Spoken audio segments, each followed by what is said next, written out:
इससे पिछली वीडियो में मैंने बताया था कि एनीमिया की 3 टाइप्स है। एक माइक्रोसाइटिक एनीमिया था जिसकी वीडियोस मैंने बना दी है, जिसमें आरबीसी का साइज़ स्मॉल होता है उस एनीमियाज में।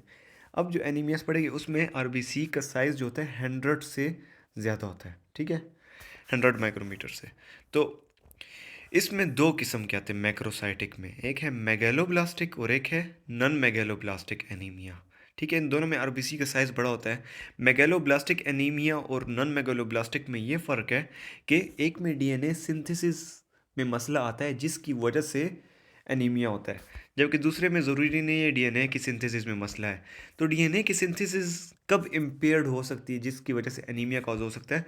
अगर विटामिन बी 12 की डिफिशियंसी हो, इसके अलावा फोलेट जो कि फोलिक एसिड है, विटामिन बी 9, तो उसकी अगर डिफिशियंसी हो तो इस दो वजह से, इसके अलावा बास ड्रग्स ऐसे जो कि डीएनए के सिंथेसिस में इंटरफेयर कर सकते हैं, जैसे मेथोट्रेक्सेट हो गया या 5-फ्लोरोयूरेसिल हो गया, तो इन ड्रग्स की वजह से भी जो है डीएनए के सिंथेसिस में प्रॉब्लम आ सकती है और उसकी वजह से एनीमिया हो सकता है। ठीक है, तो ये इसके अलावा जो इसमें एक और बात है, न्यूट्रोफिल्स हाइपर सेगमेंटेड होते हैं जब माइक्रोस्कोप में उसे देखते हैं, जबकि इसमें हाइपर सेगमेंटेड न्यूट्रोफिल्स नहीं होते। तो मेगैलोब्लास्टिक एनीमिया के बारे में ये सारा इसके में डिस्कशन होगी। तो विटामिन बी 12 और जो बी 9 है, ये एक तो ये जो बी 12 है ये नर्व्स के लिए भी ज़रूरी है। तो चलो नीचे जाते हैं। तो विटामिन बी 12 डेफिशिएंसी एनीमिया, ठीक है। विटामिन बी 12 जो है ये एक इम्पॉर्टेंट विटामिन है, क्योंकि ये एक तो डीएनए की सिंथेसिस में हेल्प करता है। इसके अलावा जो है ये जो है नर्व्स के लिए भी ज़रूरी है, नर्व्स को इसकी ज़रूरत होती है। अगर ये नहीं होगा तो नर्व्स के भी मसले आएंगे बहुत ज़्यादा, तो वो आगे देखेंगे न्यूरल प्रॉब्लम्स बहुत आती है, न्यूरोलॉजिक। तो मेटाबॉलिज्म इसकी कैसे होती है? सबसे पहले आपने विटामिन बी 12 ले लिया। किस चीज़ में विटामिन बी 12 होता है?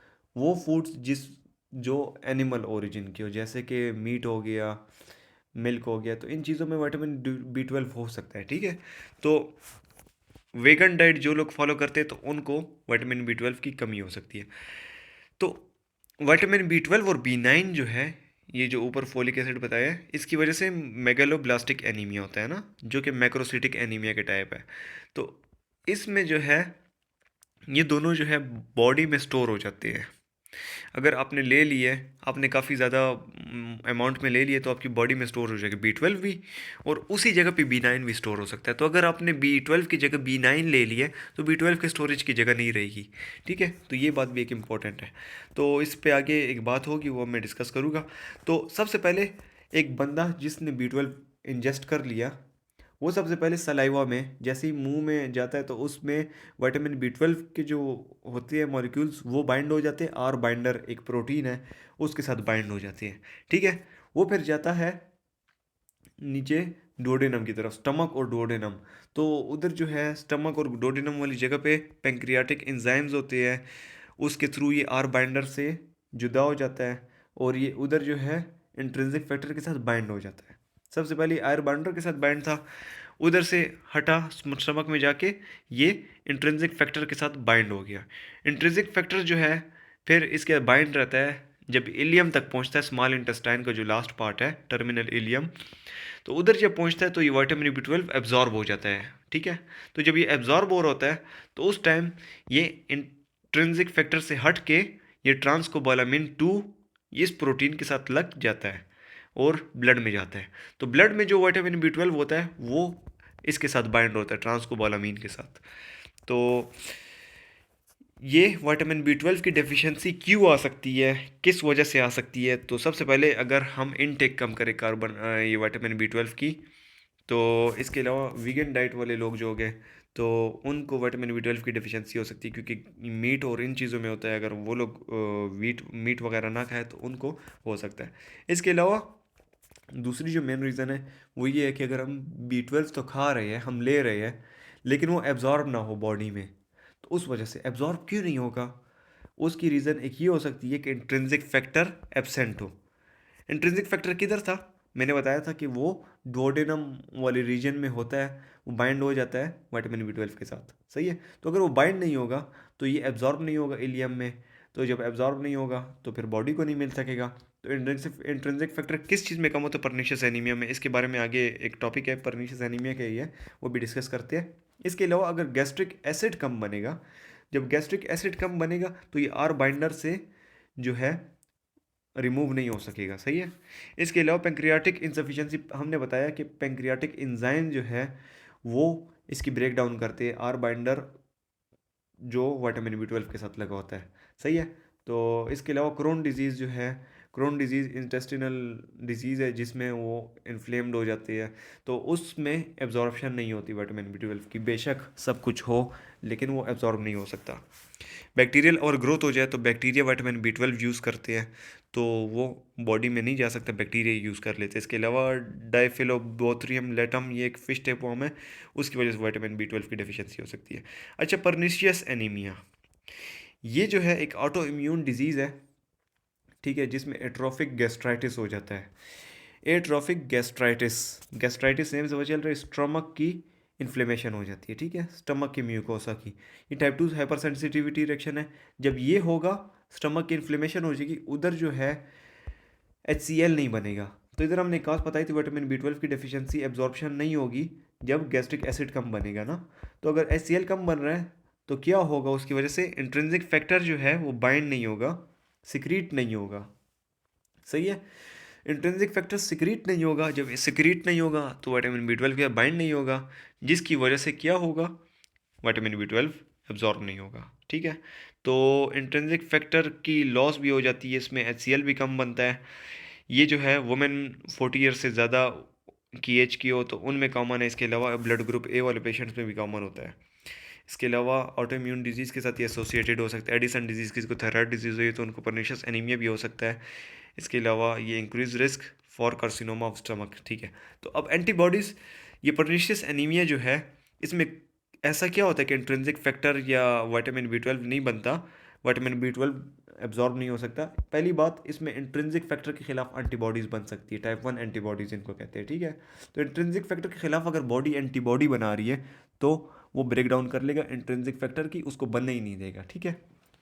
इसके अलावा इस टाइप 2 एंटीबॉडी जो है वो है, अगर लेट सपोज इसमें टाइप 2 एंटीबॉडी हो, परनीशियस एनीमिया के एक पेशेंट हो, उसमें सिर्फ टाइप 2 एंटीबॉडी, टाइप 1 नहीं है, तो टाइप 2 वो एंटीबॉडीज़ होगी जो कि बी 12 और इंट्रिंसिक फैक्टर को बाइंड ना होने दे इलियम के साथ, ठीक है, एब्जॉर्प्शन नहीं होने देगी। जबकि टाइप 3 में जो है पेराइटल सेल्स के खिलाफ एंटीबॉडी बनेगी, जिसकी वजह से HCl सिक्रीट नहीं होगा, ये जो एक्लोरिडिया मैंने बताया है वो होगा, और उसकी वजह से भी जो है इंट्रिंसिक फैक्टर नहीं बन सकेगा। तो ये इसकी 3 एंटीबॉडीज़, एक इंट्रिंसिक फैक्टर पे हेल्प वो करती है, हमला करती है, दूसरी जो है इसकी बाइंडिंग को रोकती है, और तीसरी जो है पेराइटल सेल्स पे वो अटैक करती है। तो अब जो है विटामिन बी 12 के क्लिनिकल साइंस, विटामिन बी 12 की डेफिशिएंसी के साइंस और सिम्टम्स देखते हैं, ठीक है। तो सबसे पहले अगर विटामिन बी 12 की डेफिशिएंसी हो तो फैटीग और वीकनेस होगी। इसके अलावा येलोइश कलरेशन होगी स्किन की, ठीक है, एनीमिया और जॉन्डिस की वजह से। जॉन्डिस की होता है हीमोलिसिस, RBCs की ब्रेक डाउन होगी जब बी 12 नहीं मिलेगा। इसके अलावा जो है उन पेशेंट्स की जो टंग है वो रेड कलर की होगी, जिस तरह गोश्त रेड होता है उस तरह। इसके अलावा उनके जो माउथ है, उनके कॉर्नर है, वो वो हो जाएगी, इन्फ्लेम्ड हो जाएगी और इरिटेट हो जाएगी। इसके अलावा न्यूरोलॉजिकल फाइंडिंग्स क्या होगी, बी 12 नर्व के लिए ज़रूरी है, अगर बी 12 की डेफिशिएंसी है तो ये एनीमिया तो हो रहा है, एनीमिया के साथ साथ जो है ये न्यूरोलॉजिकल फाइंडिंग्स आती है। पेरिफेरल न्यूरोपैथी होगा, ये बहुत ख़तरनाक होता है। इसके अलावा सब एक्यूट कंबाइंड डिजनरेशन होगी, जिसमें पेरिफेरल न्यूरोपैथी आ गई, स्पाइनल कॉर्ड की जब डिजनरेशन होती है। डोर्सल कॉलम में जो सेंसरी नर्व्स होती है, DCML वगैरह, उसकी लॉस हो जाती है, तो उसकी वजह वाइब्रेटरी सेंसेशन प्रोप्रिसेप्शन लॉस हो जाता है। इसके अलावा कोर्टिकोस्पाइनल ट्रैक्ट जो कि मोटर जो ट्रैक्ट्स है वो इन्वॉल्व हो जाता है, जिसकी वजह से पैरालिसिस हो जाता है, स्पास्टिक पैरालिसिस, डिमेंशिया हो जाता है। इसमें अपर मोटर न्यूरॉन साइंस भी हो सकते हैं और लोअर मोटर न्यूरॉन, इनमें दोनों हो जाते हैं, ठीक है। तो ये आपके साइंस एंड सिम्टम्स हो गए विटामिन बी 12 डेफिशिएंसी की वजह से जो एनीमिया हो रहा है, मेगलोब्लास्टिक एनीमिया। तो इसकी लेबॉर्ट्री फाइंडिंग्स देखते हैं। आप जब लेबॉर्ट्री में एक पेशेंट को वो जब टेस्ट करोगे तो आपको एक तो ब्लड में बी 12 कम मिलेगा, ठीक है, सीरम बी 12 कम मिलेगा। इसके अलावा होमोसिस्टीन ज़्यादा होगा। होमोसिस्टीन एक कंपाउंड है जो कि बॉडी में कन्वर्ट होता है मिथायोनिन में। उसको कन्वर्जन कौन करता है? B12 और B9, ये दोनों जो है इसकी कन्वर्जन करते हैं। अगर होमोसिस्टीन कन्वर्ट नहीं होगा तो होमोसिस्टीन बॉडी में ज़्यादा होगा, ठीक है। जब मिथायोनिन बन रहा नहीं है तो होमोसिस्टीन ही रहेगा, तो होमोसिस्टीन भी ज़्यादा होता है। और इसमें यूरिन में मिथाइल मेलोनिक एसिड भी ज़्यादा होता है, जबकि B9 की डेफिशिएंसी में मिथाइल मेलोनिक एसिड ज़्यादा नहीं होता, जबकि बाकी सारी चीज़ें B9 की डेफिशिएंसी में भी सेम होती है। डिक्रीज रेटिकुलोसाइट काउंट भी होता है और LDH भी ज़्यादा होता है, और इसके अलावा इनडायरेक्ट बिलिरुबिन लेवल्स भी ज़्यादा होता है। सही हो गया। लेबोरेटरी फाइंडिंग्स दोनों की सेम होगी, B9 और B12 आगे अभी देखेंगे। अच्छा, इसके लिए एक टेस्ट होता है शिलिंग टेस्ट। इसके थ्रू, इस शिलिंग टेस्ट के थ्रू हम पता लगा सकते हैं कि B12 की डेफिशिएंसी की कॉज क्या है। हमने देखे डेफिशिएंसी की कॉज का बताया था कि परनीशियस एनीमिया भी इसकी कॉज हो सकती है, या एब्जॉर्ब नहीं कर सकता हमारा इंटेस्टाइन का कोई मसला है, क्रोन डिजीज़ जैसे हमने पढ़ा, तो उसकी वजह से एब्जॉर्ब नहीं होता। और भी रीजंस थी, ये मैं आपको दिखा देता हूँ। क्रोन डिजीज़ हो गया, बैक्टीरियल ओवरग्रोथ हो गया, तो ये सारी रीजंस है। तो हम लोग रीज़न को मालूम करने के लिए शिलिंग टेस्ट करते हैं। सही है। तो शिलिंग टेस्ट में क्या होता है? सबसे पहले जो है इसमें आप B12 दे देते हैं, ठीक है। दो इसके पार्ट्स होते हैं, एक पार्ट 1 एक पार्ट 2। आपने पेशेंट को एक तो ओरली B12 देंगे, वो जो ओरली देंगे उसको रेडियो लेबल्ड होगा, वो अलग होगा। एक साथ देंगे इंट्रामस्कुलर नॉर्मल B12, ठीक है। दोनों B12 है, विटामिन B12। एक ओरली दे रहे हो और एक साथ ही साथ मसल में डायरेक्ट ब्लड में जा रहा है, ठीक है। ब्लड वाला इसलिए देते हैं ताकि वो B12 के जो स्टोर्स है वो पूरे के पूरे कंप्लीट हो जाए ना, स्टोर्स फिल हो जाए B12 से। तो जब आप ओरली देंगे, वो अगर एब्जॉर्ब होगा भी तो यूरिन में डायरेक्ट एक्सक्रीट हो जाता है, ठीक है। तो सबसे पहले आप अगर पानी भी पीते हैं, आप जब पानी पीते हैं तो वो जाता है सबसे पहले स्टमक में, उससे इंटेस्टाइन में जाता है, उधर एब्जॉर्ब होता है, एब्जॉर्ब होकर ब्लड में जाता है, ब्लड से फिर किडनी की तरफ जाता है और यूरिन में एक्सक्रीट होता है ना पानी, ठीक है। इसी तरह B12 भी जो है वो जब आप लेते हैं तो वो पहले इंटेस्टाइन में जाता है, इंटेस्टाइन में एब्जॉर्ब होता है, ब्लड में जाता है। अगर ब्लड में उसकी ज़रूरत नहीं है तो वो यूरिन के थ्रू एक्सक्रीट हो जाता है। सही है, ठीक है। तो जब आप इंट्रामस्कुलर B12 दे देते हैं तो आपके जो B12 के स्टोर्स है वो कंप्लीट कर लेता है। तो फिर आप जब इतना ये थोड़ा सा भी B12 एक्स्ट्रा देते हैं तो वो यूरिन में एक्सक्रीट हो जाता है, जब बॉडी को ज़रूरत नहीं होती ना। तो जब आपने B12 दे दिया है तो फिर उसके बाद आप यूरिन में देखते हैं कि यूरिन में B12 ज़्यादा है कि कम आया है। अगर आपने B12 दिया, ठीक है, उसने वो खा लिए B12, वो इंटेस्टाइन में गया, वो ब्लड में एब्जॉर्ब हो गया और उसके बाद वो एक्सक्रीट हो गया यूरिन में, तो इसका मतलब है कि नॉर्मल है, नॉर्मल B12 एब्जॉर्ब हो गया।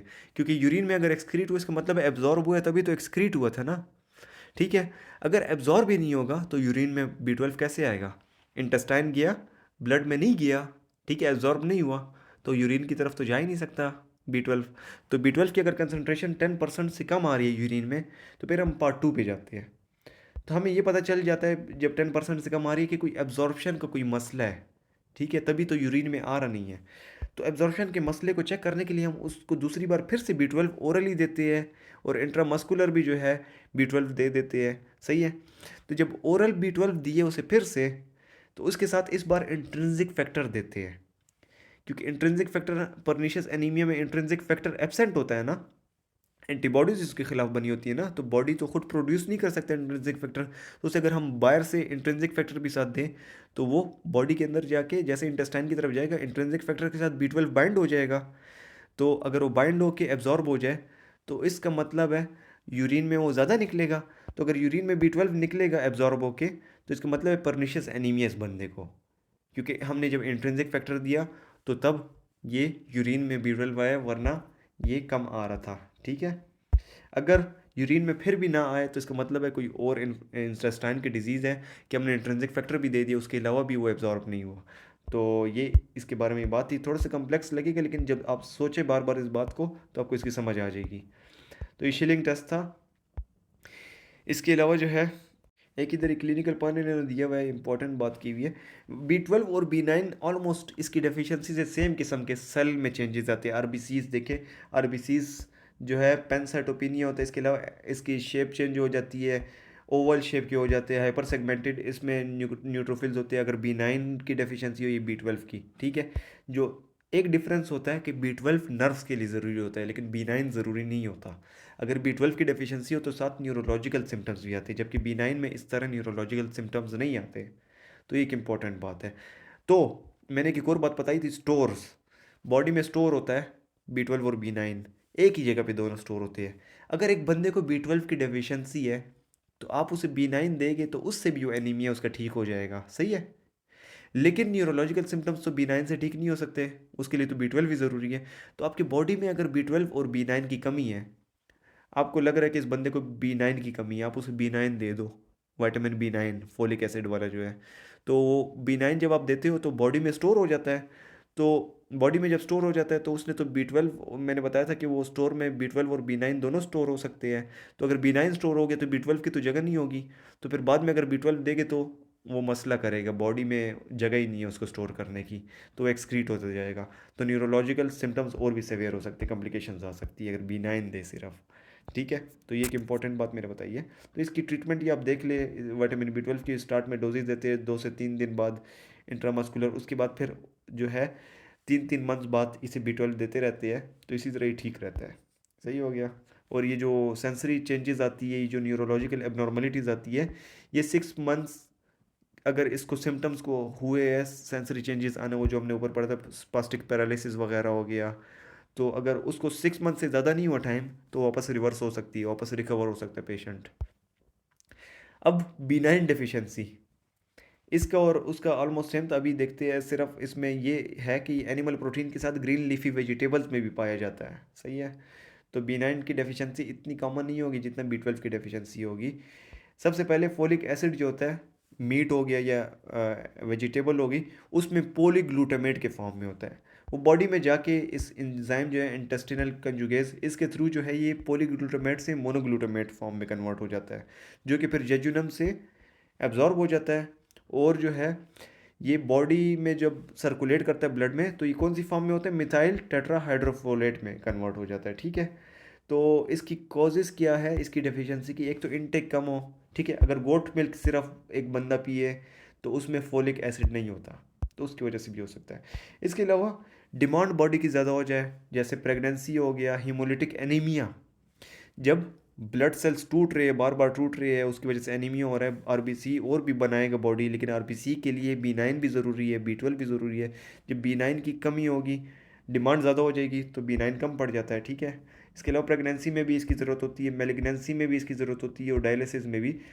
तो इन सब में डिमांड ज़्यादा हो जाती है और पूरा नहीं हो सकता, तो तब एनीमिया हो सकता है इसकी वजह से। मेल एब्जॉर्प्शन मैंने बताया कि इसकी भी एब्जॉर्प्शन अगर ना हो सीलिएक डिजीज़ की वजह से, ठीक है, या सोरियासिस है, उसकी वजह से B9 एब्जॉर्ब नहीं होता इंटेस्टाइन में। तो इसके अलावा ड्रग्स, ये जो ड्रग्स है और ये कौन कौन से एंजाइम को इनहिबिट करते हैं वो लिखा हुआ है, ये आप देख लें। अच्छा, लैब फाइंडिंग्स में आपको सेम टू सेम जिस तरह ऊपर मैंने उसका बताया था B12 का, कि सीरम में आपको फोलिक एसिड कम मिलेगा, उसका जो टेस्ट था उसमें आपको जो था B12 कम मिलता है सीरम में। इसमें जो है आपको आरबीसी फोलेट जो है उसके स्टोर देखेंगे, ठीक है, कि उस कितना स्टोर है। इसके अलावा होमोसिस्टीन इसमें भी ज़्यादा वो होता है, जबकि इसमें जो यूरिन में मिथाइल मेलोनिक एसिड होता है वो नॉर्मल होता है, उसमें वो ज़्यादा हो जाता था। ठीक है। इसमें रेटिकुलोसाइट काउंट इसमें भी कम हो जाती है, और इसमें भी वही LDH और डायरेक्ट बिलीरुबिन लेवल भी इंक्रीज़ हो जाते हैं। सही हो गया। तो यही बात देखिए इधर भी लिखी हुई है, B12 में जो है ये एलिवेटेड होता है, जबकि इसमें नॉर्मल होता है। इसकी treatment oral folic acid for 3 weeks followed by maintenance therapy. तो इसके साथ जो है ख़त्म हो गया।